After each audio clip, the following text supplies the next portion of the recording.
Birashoboka ko nawe ushobora kuba ujya wibaza uburyo TikTok ishobora kuba ihemba abantu bari mu Rwanda koko. Ngiye kukubwira ibisabwa kugira ngo ube wahembwa niba uri mu Rwanda, TikTok yawe warayifunguye mu Rwanda, cyangwa se no kuri cya kindi abantu bakubwira ngo ushobora kuba wafungura international account. Birashoboka se koko wafata iyawe isanzwe ukayihinduramo international account? Ibyo rero tugiye kubirebaho. Buriya rero kugira ngo ube wahembwa na TikTok hari ibintu byinshi bisabwa. Icya mbere, TikTok yawe ugomba kuba warayifunguriye mu bihugu byemewe bihembwa na TikTok. Niba ushaka kuzajya uhemberwa views. Ibyo bihugu icya mbere ni Leta Zunze Ubumwe za Amerika, Ubufaransa, Ubudage, Ubutaliyani, Ubwongereza, Espanye, Ubuyapani, Korea y'Epfo, Brazil n'ibindi bikeya.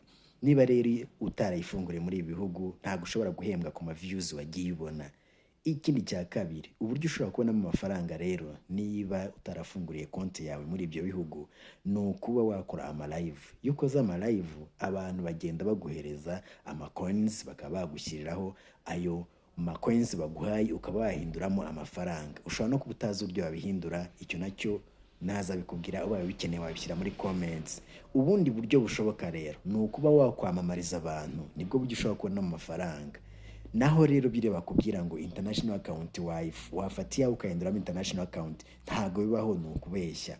Bisaba yuko account yawe yarafunguriye muri bere ya bihugu kugira ngo ube wabona amafaranga TikTok ibashe kuguhemba. Utarayifunguriye muri ibyo bihugu, ubundi buryo wakoresha nubwo kuba wakwamamariza abantu, nubwo kuba abantu bagusapotinga ufite live yawe wakoze, cyangwa se nanone ukaba wagira nabo wamamariza ibindi bicuruzwa biba biri kuri TikTok. Ubaye utari muri icyo gihugu, mu byo navuze haruguru, nta bundi buryo wakoresha. Ukeneye se kumenya uburyo noneho wakora live yawe, uburyo wahinduramo gifts abantu baguhayemo amafaranga, n'uburyo wavunjisha ngo nawe utange izo mpano, byandike muri comments tugusubize.